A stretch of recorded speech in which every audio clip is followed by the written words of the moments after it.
Baik, kita lanjutkan masih bersama dengan Pak Hafid. Setelah tadi kita belajar mengenai momen gaya ya.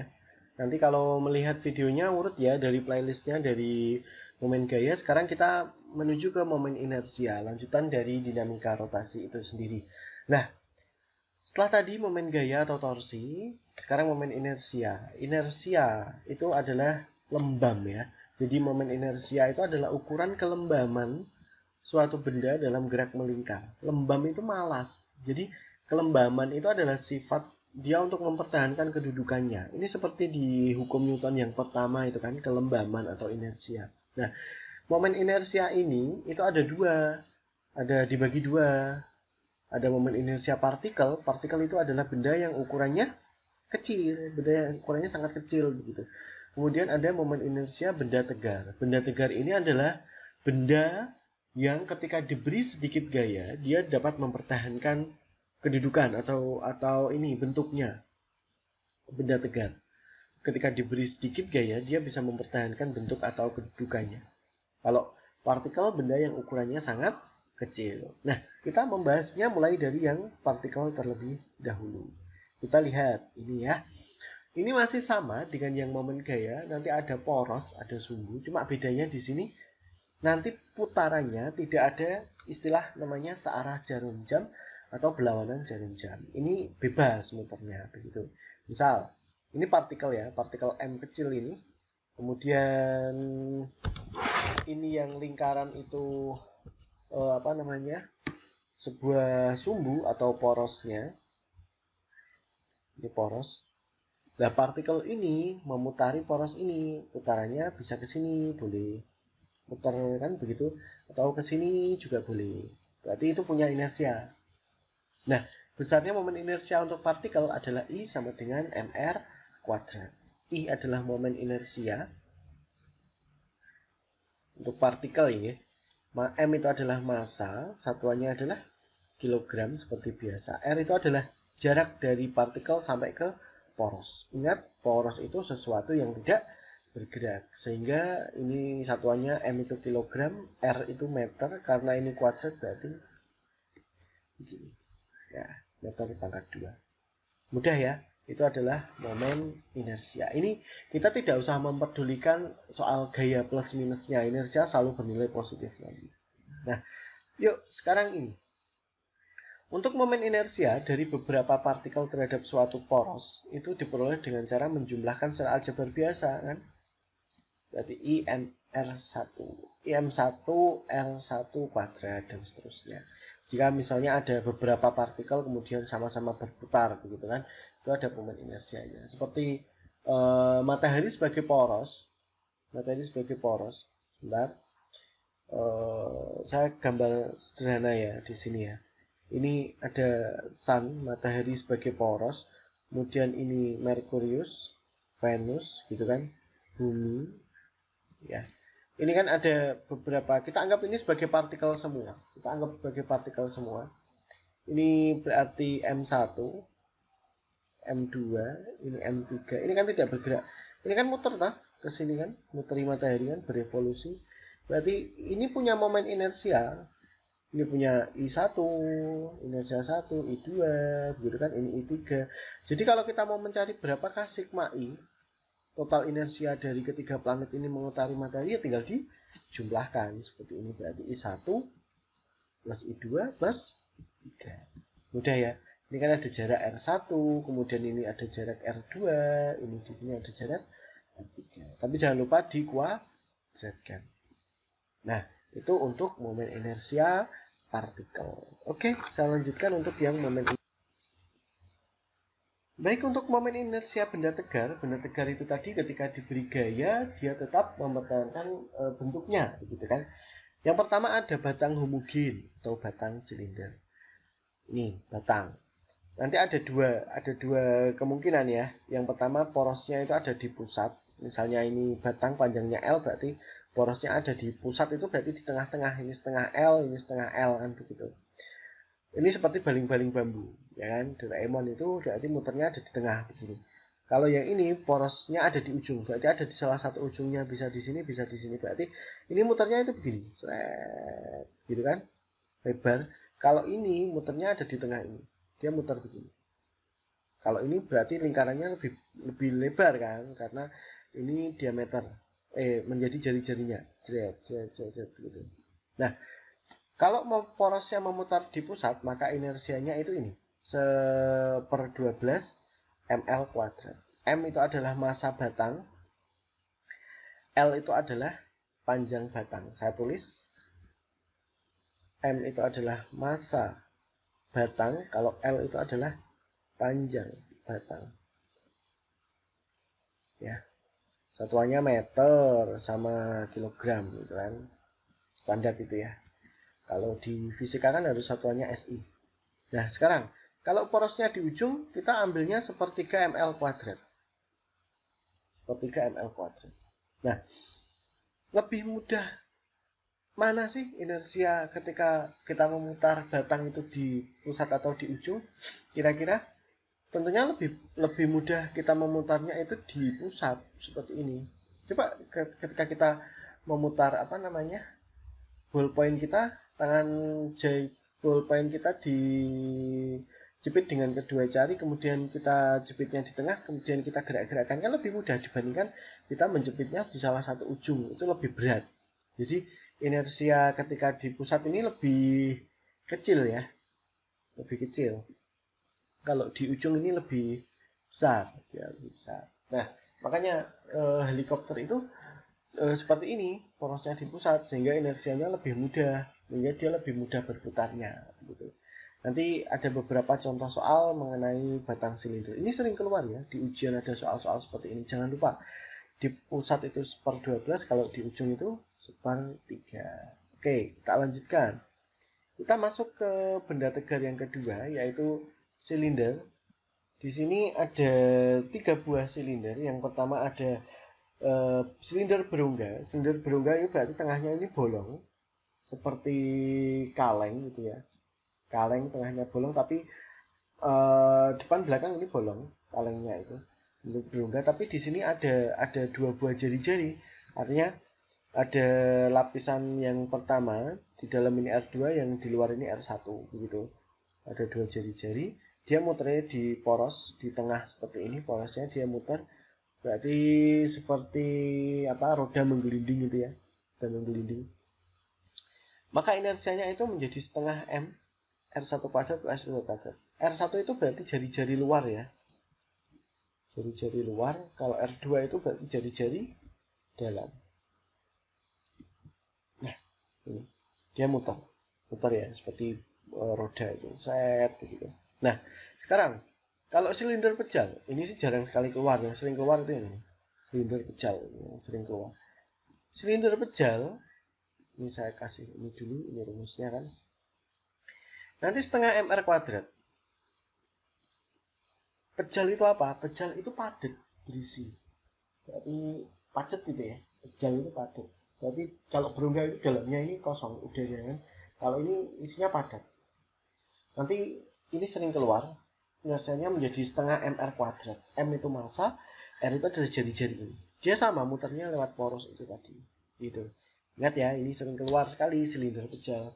Kemudian cincin tipis atau tipis berongga, poros melalui silinder. Ini sama, ini berongga juga. Cuma ini kan ada ketebalannya begini.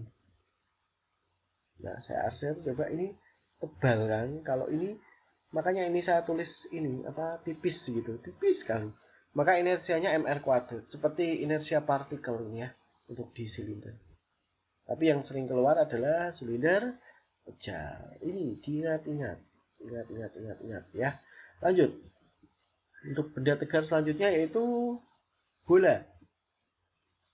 Nah, bola ya. Yang pertama bola pejal. Bola pejal itu bola padat itu ya, seperti bola bekel itu, bola padat, bola tolak peluru itu untuk olahraga itu bola pejal, bola bowling itu, dalamnya padat. Nah, inersianya nanti 2/5 mr kuadrat. Ini sering banget keluar seperti silinder pejal tadi ya, yang setengah mr kuadrat. Kalau ini bola pejal, nanti ini sering keluar 2/5 mr kuadrat. M itu massa, R itu adalah jari. Gitu ya. Sedangkan kalau bola berongga itu 2/3 mr kuadrat. 2/3 mr kuadrat untuk bola berongga ini contohnya bola basket, bola voli, bola sepak itu dalamnya kan udara, dia berongga gitu. Kalau ini dalamnya padat. Ya, itu bola. Nah, itu tadi beberapa contoh benda tegak dari silinder, kemudian tongkat dengan bola. Nah, sekarang kita masuk lagi ke tongkat itu ya. Tongkat kalau tadi diputar di tengah itu berarti kan begini. 1/12 ml kuadrat. Kalau diputar di pinggir tadi kan 1/3 ml kuadrat. Nah, kalau diputarnya tidak di tengah dan tidak di pinggir, misalnya di 1/4-nya, nah itu kan agak membingungkan. Makanya ini ada konsep, yaitu namanya adalah teorema sumbu sejajar. Berarti ada inersia yang harus kita cari. I2 ini. I1 plus ml kuadrat. I1 adalah poros di pusat itu kan. Biasanya I pusat massa juga boleh. IPM pusat massa. Nah, ml kuadrat. Ini ya. Misalnya ini ada sebuah tongkat begini. Tapi diputarnya itu di sini. Tidak di tengah, tidak di pinggir, tapi di sini, ya. Ini di 1/4 L. Berarti inersianya kita bisa mencari dari menggunakan konsep ini, teorema sumbu sejajar. Nah, contoh soal seperti ini. Yuk, di bawah kita latihan soal ini. Sebuah tongkat homogen memiliki panjang 300 cm. Berarti L ya, saya tulis dulu. 300 cm. Ini harus dirubah ke meter. Dengan massa 3,5 kg. Sudah kilogram kan? Berarti tidak perlu dirubah. Tongkat diputar dengan sumbu putar berjarak 20 cm dari salah satu ujungnya. Berapakah momen inersia putaran tongkat tersebut? Nah, itu. Berarti gini, digambar. Ini ada tongkat. Gambarnya sini aja.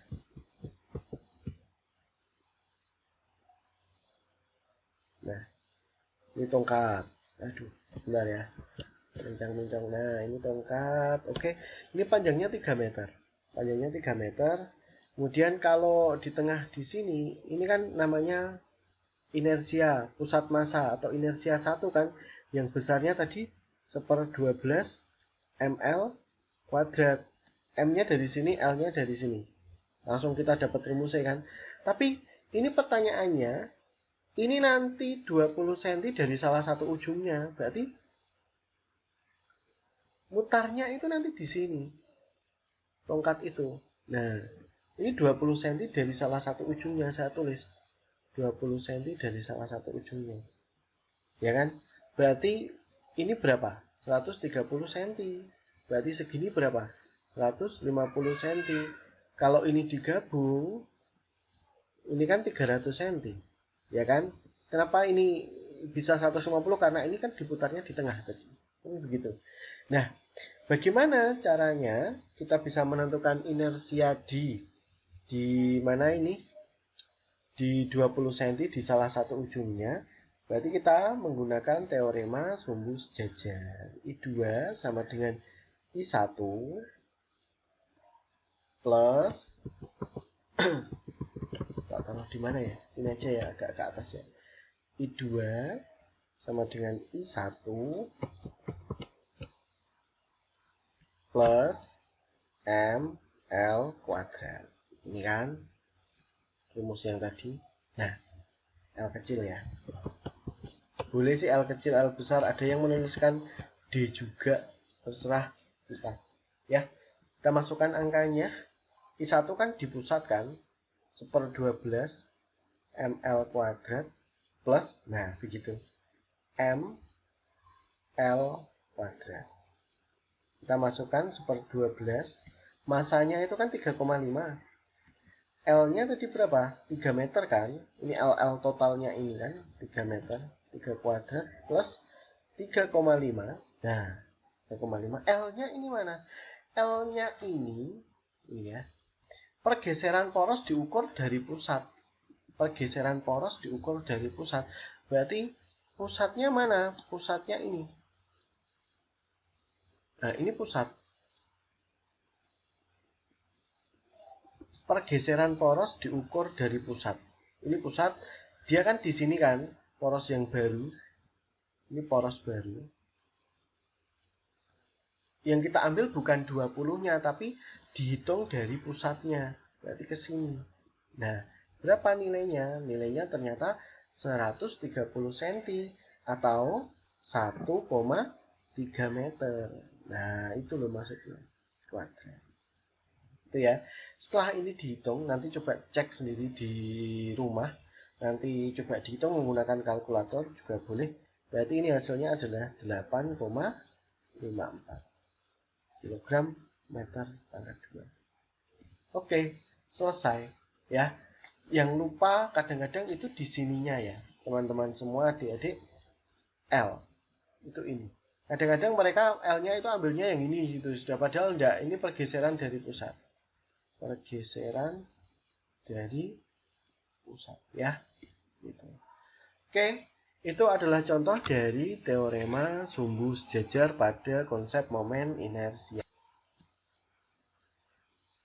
Baik, sekarang kita perbedaan dan hubungan antara gerak translasi dan rotasi. Ini ada hubungannya dengan hubungan antara momen gaya dengan momen inersia.